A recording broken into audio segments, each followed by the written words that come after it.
कड़ाके की ठंड पर देश के प्रति जज्बा पड़ा भारी। धुंध व कोहरे में एमए स्टेडियम में हुआ कदमताल। गणतंत्र दिवस के समारोह की फुल ड्रेस रिहर्सल संपन्न।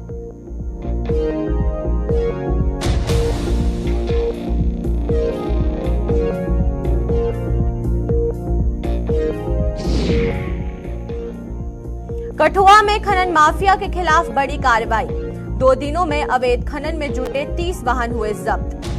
चेतने के बावजूद भी बाज नहीं आ रहे खनन माफिया।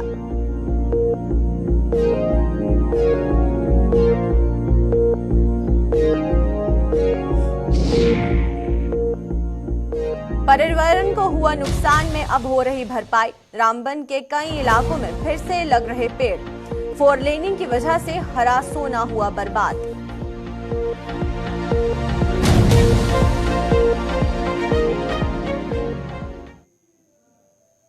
नमस्कार, जम्मू कश्मीर का खास बुलेटिन देख रहे हैं आप सब और मैं हूं आपके साथ पल्लवी चव्हाण। तो चलिए शुरुआत करते हैं आज के जम्मू कश्मीर के खास बुलेटिन की।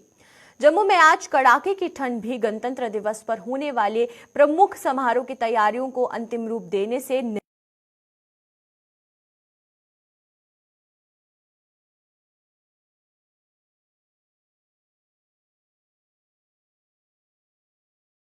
लेकिन आज जम्मू के मौलाना आजाद स्टेडियम में गणतंत्र दिवस पर वहां पर होने वाले प्रमुख समारोह की फुल ड्रेस रिहर्सल की गई। वहीं पर इसमें स्कूली बच्चों के अलावा एनसीसी कैडेट्स और जम्मू कश्मीर पुलिस के जवानों आदि ने बढ़ चढ़कर भाग लेकर देश के प्रति अपने जज्बे का परिचय दिया। इस खबर पर हमारे साथ कुछ ही देर में हमारे संवाददाता यहां पर जुड़ेंगे। उससे पहले आपको तस्वीरें दिखाना चाहेंगे जो कि फुल ड्रेस रिहर्सल के सामने आई हैं कि किस तरीके से एमए स्टेडियम में जो फुल ड्रेस रिहर्सल है वो गणतंत्र दिवस यानी कि रिपब्लिक डे को लेकर तैयारियां कर ली गई हैं और इसको लेकर जज्बा भी हमें देखने को मिल रहा है। स्कूली छात्रों के साथ साथ जो हमारी फोर्सेज हैं उनमें भी जो जज्बा है वो कायम है। हमारे साथ यहाँ पर हमारे संवाददाता अनिल शर्मा ज्वाइन कर चुके हैं, तो अनिल से पूरी जानकारी लेना चाहेंगे। अनिल, आपसे जानकारी लेना चाहेंगे किस तरीके से जो जज्बा है वो हमें देखने को मिल रहा है। खासकर स्कूली छात्रों की बात करेंगे तो ठंड है, जहाँ एक तरफ धुंध की चादर बिछी हुई है, वहीं पर दूसरी तरफ जो तैयारियां हैं वो जोरों शोरों से चल रही हैं। देखिए पल्लवी, ये साफ है कि गणतंत्र समारोह को लेकर जो है हर एक स्कूली छात्र हो या फिर आर्मी कंटीजेंट हो या फिर एनसीसी कंटीजेंट हो, उनमें एक भारी उत्साह हमेशा से बना रहता है, क्योंकि उनका परीक्षण ऐसा होता है कि उन परिस्थितियों से गुजर कर, चाहे वो कैसा भी अनुकूल स्थिति हो या फिर कैसी भी परिस्थिति हो, उन सब चीजों से गुजर कर जो है वो उस प्रयासों के बाद जो है इस मंच पर आते हैं। और इस मंच पर चाहे वो घना कोहरा हो, बारिश हो, आपने कई बार देखा होगा जैसे समारोह में कई बार बारिश का मौसम भी होता है, ऐसा माहौल भी होता है। तो उन सब परिस्थितियों के दौरान भी चाहे वो कंटीजेंट है वो सलामी मंच से गुजरते हैं और स्कूली छात्राएं जो हैं, छात्र हैं, वो नृत्य पेश करते हैं। और इसी तरह का आज भी जुनून जो है घने कोहरे के चादर के बीचों बीच जो है वो हमें देखने को मिला है। और इस वक्त भी अगर हम बात करते हैं चाहे वो स्टंट डेविल्स की बात करते हैं तो उनमें भी एक भारी उत्साह का माहौल जो है वो देखने को मिला है। और आज डिफकॉम द्वारा जो है सलामी मंच पर जो है ध्वज लहराया गया और सलामी भी दी गई।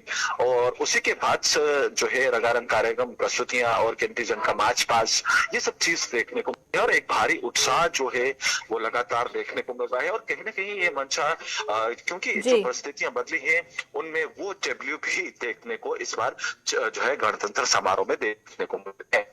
बिल्कुल, आपसे अनिल ये भी जानना चाहेंगे कि जिस तरीके से गणतंत्र दिवस को अब मात्र कुछ ही दिन शेष रह गए हैं, उस बीच जो तैयारियां हैं वो काफी ज्यादा जोरों शोरों से चल रही है। वहीं पर अगर हम बात करें सिक्योरिटी की तो अलर्ट मोड पर जम्मू शहर को रखा गया है। उसको लेकर क्या कुछ तस्वीरें जम्मू शहर से देखने को मिल रही हैं? देखिए, जम्मू शहर की ना बात करते हुए पूरी तरह से जम्मू कश्मीर की बात करूंगा। पूरी तरह से चाहे वो मौलाना आजाद स्टेडियम है, वो पूरी छवनी को जो है सुरक्षा बलों ने पूरी तरह से तीनों पैराफेरिट से घेरा हुआ है। क्योंकि अगर हम बात करें Jammu Kashmir police, special commandos, SOG wing या फिर अन्य सुरक्षा एजेंसियों की बात करते हैं तो पूरी तरह से घेरे में है। जम्मू जो है वो पूरी तरह से सुरक्षा व्यवस्था हाई अलर्ट पर रखी गई है। और इस समय सुरक्षा एजेंसियां जो है वो पूरी तरह से जम्मू कश्मीर में अलर्ट नजर आ रही है। और दूसरी तरफ आप देखिए, पाकिस्तान की हमेशा से मंशा रही है कि जम्मू कश्मीर में जो यहाँ पर शांति बनी है, चाहे वह गणतंत्र समारोह हो या फिर स्वतंत्रता समारोह हो, इन जैसे माहौलों में और इन जैसे भव्य कार्यक्रमों में जो है वो खलल डाली जाए। मगर वहीं पर इन सारी परिस्थितियों को हमारे जवान, चाहे वो बॉर्डर सिक्योरिटी फोर्सेस के जवान हैं या फिर जम्मू कश्मीर पुलिस के जवान हैं या फिर भारतीय सेना के जवान हैं, इन सभी परिस्थितियों से जो है वो कर गुजर कर जो है वो आगे निकलते हैं और पाकिस्तान को हमेशा से मात देते हुए नजर आए हैं। जी चलिए, बहुत बहुत शुक्रिया आपका अनिल, तमाम जानकारी देने के लिए। तो ये थे हमारे साथ अनिल शर्मा, और वहीं पर आप तस्वीरें देख रहे हैं अपनी टीवी स्क्रीन पर, जहां पर full dress rehearsal Republic day को लेकर जो है वो की जा रही है, जिस बीच पूरे तरीके से जोश भी नजर आ रहा है। और ठंड का जहां माहौल है, आप सुबह से ही जो तापमान है उसमें गिरावट काफी ज्यादा दर्ज की जा रही है। इस बीच फुल ड्रेस रिहर्सल होना और धुंध की चादर के बीच में ये जो रिहर्सल है इसे अंजाम दिया जा रहा है, न सिर्फ जम्मू शहर में बल्कि बाकी जगहों पर भी फुल ड्रेस रिहर्सल की जा रही है।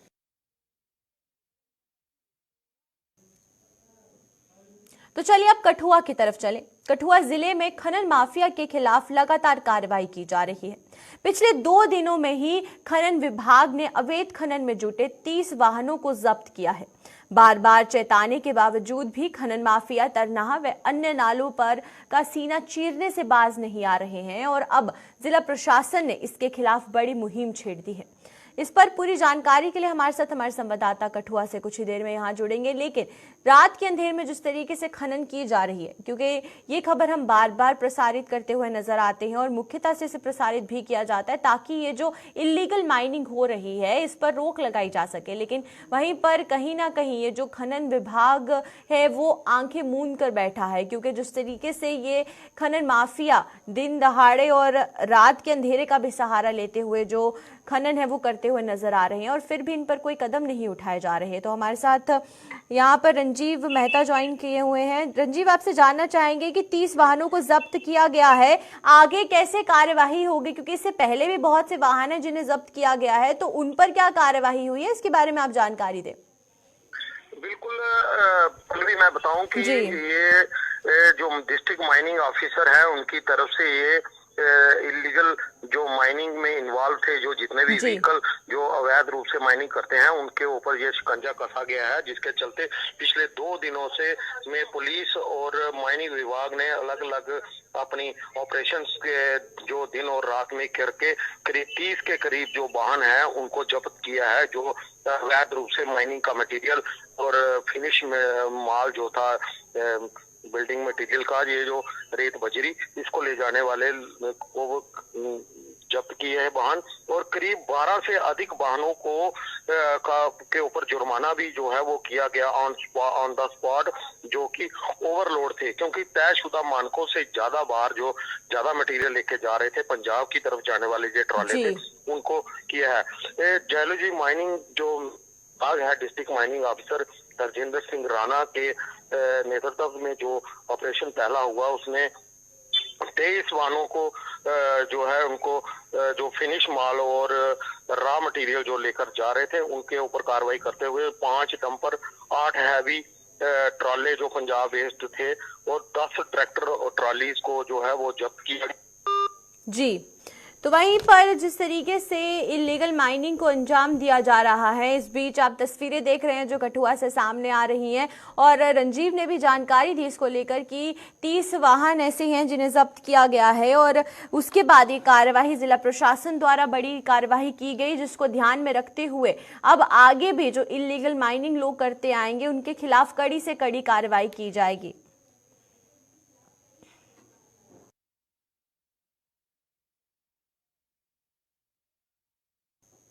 चलिए रामबन की तरफ चले। रामबन जिले में जम्मू श्रीनगर हाईवे की 4 लेनिंग के काम से पर्यावरण को हुए नुकसान की भरपाई की मुहिम शुरू हो गई है।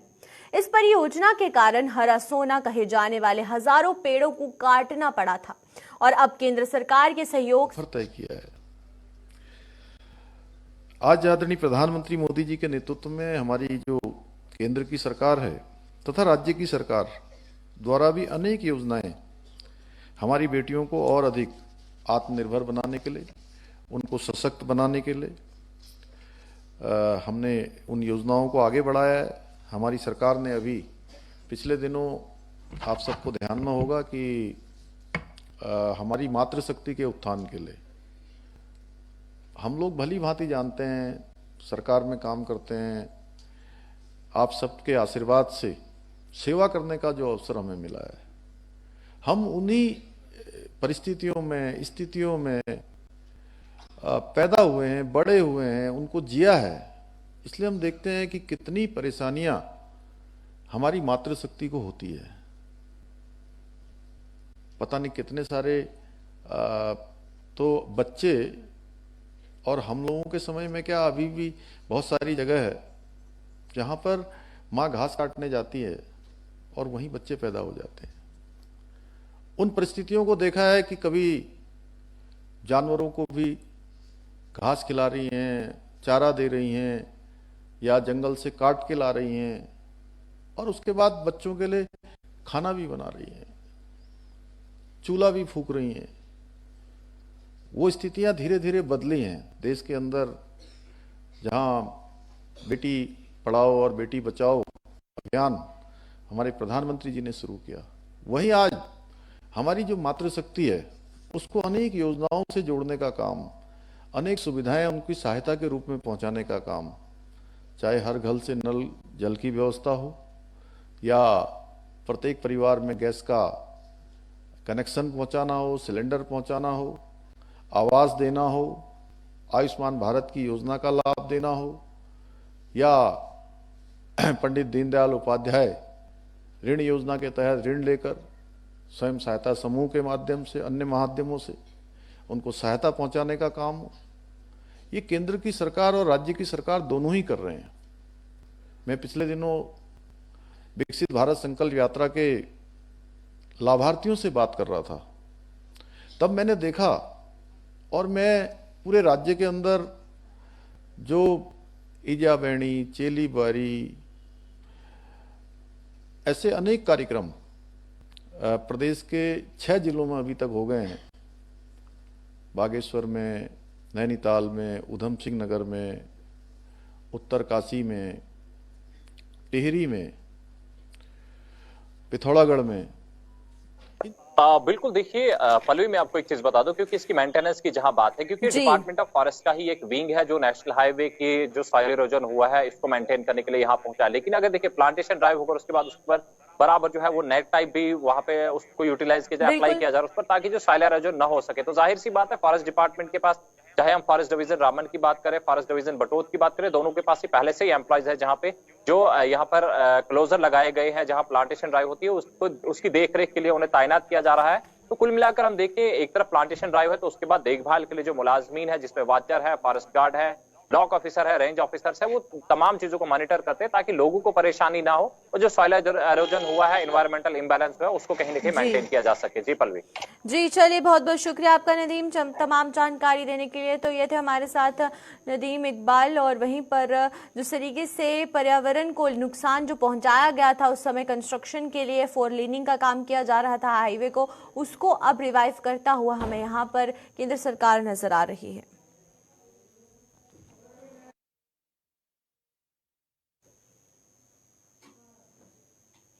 जम्मू यूनिवर्सिटी के लॉ डिपार्टमेंट द्वारा आज ली जाने वाली परीक्षा का प्रश्न पत्र लीक होने पर आज वहां बवाल हो गया।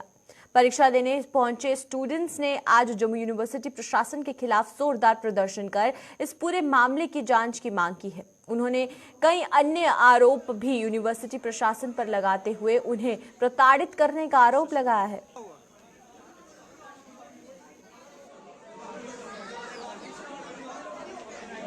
ये चीज ही बाहर आई है कि पेपर जो ग्रुप जो हमारा था वो लीक हुआ है, वो बाहर आया ग्रुप में बच्चों के पास। मैं आपको दिखाता हूं, पेपर लीक हो गया। स्टूडेंट है यहाँ पर सर, सारे स्टूडेंट हैं, जितने भी एलएलबी के ईयर्स वाले हैं वो सारे हैं। कैमरे के आगे ले जा, कैमरे के आगे। ये देखो सर, ये पेपर लीक हो गया, ये ग्रुप में आया सर पेपर, ये देखो पेपर लीक हो गया सर, रिप्रेजेंट कर रहे हैं। और सर हमारी बात भी नहीं सुन रहे हैं, कुछ इररेस्पॉन्सिबल हमें आज तक नहीं कहा। और सर दूसरा साल है हमारा, अभी तक हमारा फर्स्ट सेमेस्टर का रिजल्ट नहीं आया सर। हमारी डिग्री 3 साल की है, उसको क्या ये 5 साल में कंप्लीट करना चाहते हैं। हमारी यही रिक्वेस्ट है सर, सब कुछ प्रोसेस के साथ होना चाहिए, सब कुछ फास्टली होना चाहिए और ये तानाशाही जो ये करते हैं ये बंद करें।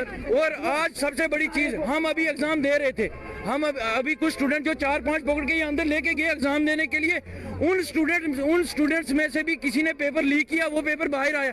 अभी हम लोग प्रोटेस्ट कर रहे हैं, सबके पास पेपर है यहाँ पे। आपके पास पेपर है? सबके पास यहाँ पे पेपर है। अब पेपर लीक हो चुका है, ग्रुप्स में पेपर आया, पेपर लीक हो चुका है। अब हमें बताओ वो लीक हुआ पेपर क्या हम दें? क्या वो पेपर हम दें यहाँ पे? सर हमारा second semester LLB 3rd year का है, सेकंड सेमेस्टर, और गुंडा कर दिया सर। कभी कुछ करते, बच्चों को डराते हैं सर यहाँ पे के सर मारने धमकाने के लिए यहाँ पे बच्चों को पहुँच गया। टीचर बोलते हैं जिन्होंने एग्जाम देना दो, जिन्होंने देनी बाहर निकलो। सर आप हमारा आपसे है, आप जाके इनसे सवाल करो, आप जाके इनसे सवाल करो कि 4-5 बच्चे एग्जाम दे रहे हैं, पेपर लीक हो गया है। अगर ये बोलते हैं कि वो लीक हुआ पेपर जो हमारे पास ऑलरेडी पहुंचा है, हम वो लीक हुआ पेपर दे दे, हमें कोई एतराज नहीं है, हम दे नहीं सकते। लेकिन पेपर ऑलरेडी लीक है, हर एक स्टूडेंट के पास यहाँ पे वो पेपर है, लेकिन फिर भी ये लोग बोलते हैं कि पेपर लीक हो चुका है, फिर भी ये बोलते हैं बैठो अंदर एग्जाम दो। अगर हमें ये इजाजत देते हैं, इनको पता भी है, सभी स्टाफ को, HOD को भी पता है कि पेपर लीक हो गया, फिर ये हमें कैसे बोलते हैं कि आप एग्जामिनेशन हॉल में बैठो?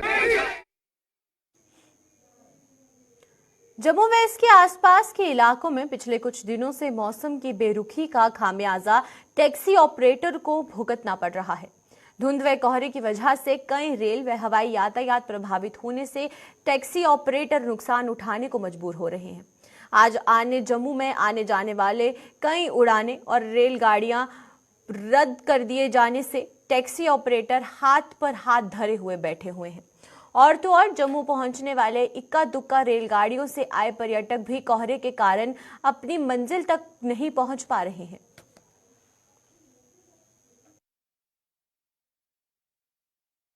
गड्डियां लेट ने, सारियां ट्रेनां लेट, फ्लाइटां आ नहीं रही ने। उस वजह नाल जेहड़े ने गड्डियां वाले भी सारे परेशान ने। कारोबार च बड़ी दिक्कत आ रही है। स्नोफॉल भी बिल्कुल नहीं होया इस बार। स्नोफॉल की वजह नाल कारोबार जिहड़ा पत्नीटाप साड़ा जम्मू जिहड़ा एरिया जिहड़ा पत्नीटाप क्षेत्र जिहड़ा उहदे च बर्फबारी होंदी ते कारोबार जिहड़ा साड़ा बधदा।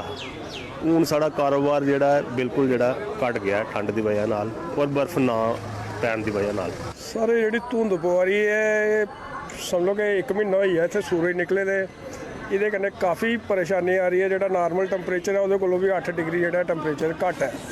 तो ਉਹਦੇ कन्नै ट्रेनां भी सारियां लेट आ रही ने ते फ्लाइटां ਜਿਹੜੀਆਂ मूवमेंट कैंसल हो ਜਾਂਦੀਆਂ ने।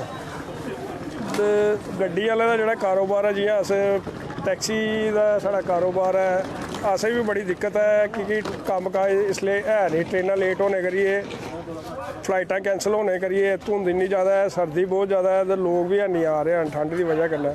ये काफ़ी परेशानी है धुंध की वजह कन्नै। 1 महीने तो बहुत परेशानी है। असी टैक्सी यूनियन साड़ियाँ टैक्सी चल रही हैं, ट्रेनां लेट हो रही हैं धुंध की वजह नाल। एयरपोर्ट जिन्नी फ्लाइटां सब लेट है, काम बिल्कुल ठप है और बहुत परेशानी है धुंध नाल। जो भी है बहुत यात्रुओं को परेशानी हो रही है और इस दी वजह नाल कोई एक्सीडेंट वगैरह जे हर चीज़ मतलब कि बहुत परेशानी है जो है धुंध के कारण। तो इस वक्त 1 महीने तो लगातार असी सारे क्या यात्रु क्या जो इतने टैक्सी स्टैंड जिन्हें ड्राइवर हैं सब परेशान है। हम दिल्ली से आए थे घूमने के लिए, श्रीनगर जाना था। फॉग काफ़ी ज़्यादा हो रखी है तो काफ़ी परेशानी हो रही है हमें। अभी टैक्सी वगैरह चलने को तैयार नहीं है हमारे यहाँ पे, तो काफ़ी परेशानी फेस कर रही थी। दूर से आए, अभी काफ़ी टाइम हमारा वेस्ट हो रहा है। तो देखते हैं, भी थोड़ा सा होप करते हैं फॉग हट जाए तो। बाकी थोड़ा सा परेशान है हम।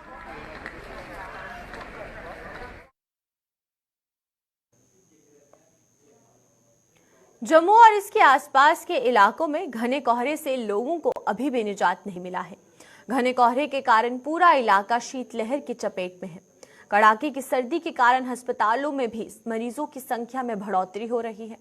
वहीं पर जम्मू के GMC अस्पताल के डॉक्टर विशाल टंडन ने लोगों से सर्दी के इस मौसम में सतर्कता बरतने को सलाह दी है। सर्दी से बचने के साथ साथ उन्होंने खाने पीने पर भी ध्यान रखने की बात कही है। देखिए, जो कोल्ड वेव है इस समय जम्मू रीजन में इन पर्टिकुलर प्लेन्स में बड़ी ज़्यादा कोल्ड वेव है और एक्सट्रीम कोल्ड वेव है। इसमें मैं 2-4 चीज़ें अपने श्रोताओं को खाने पीने के रिगार्डिंग, जैसे आपने बताया पर्टिकुलरली देखें, एक तो क्या है कि कोई भी ठंडी चीज़ खाएंगे, कोई भी सिट्रस चीज़, खट्टी चीज़ खाएंगे, है ना, और उसके बाद गार्गल्स नहीं करेंगे अगर, तो जहाँ फिर कोई फ्राइड स्टफ़ होगा बड़ा, जिसमें बड़ा घी का कंटेंट है, बटर का कंटेंट है, उसके साथ एक पॉसिबिलिटी है कि आपका जो गला है दैट कैन बी इन्वॉल्व। तो इसमें मेरे श्रोताओं को ये एक रिक्वेस्ट रहेगी कि जब भी आप कुछ खाते हैं बाहर का खासकर, तो एक गर्म पानी, लूक वार्म वाटर, उससे अपना गला जो है ज़रूर साफ़ करें। तो ये जो जितने भी वायरल डिजीज़ इस समय जब बड़ी प्रेवलेंट हैं, जहाँ बैक्टीरियल निमोनियाज जो है वो बड़ी प्रेवलेंट है, वो चीज़ों से बचा जा सकता है। दूसरा, जो खान पीन की आपने बात की, विंटर्स में खान पीन की, उसमें जो ब्लड प्रेशर के मरीज़ हैं, जो कार्डियक पेशेंट्स हैं, डायबिटिक पेशेंट्स हैं, इनके लिए भी मेरी एक सलाह रहेगी कि जिस तरह आप मतलब कोई ऐसी चीज़ खाते हैं जो बड़ी मतलब हाई कैलोरी वाली है, एक टेंडेंसी होती है ठंड में बड़ी हाई कैलोरी खाना खाने की, और साथ में बॉडी मेटाबॉलिक रेट भी जो है वो बड़ा होता है, वो बॉडी डिमांड करती है खाने को।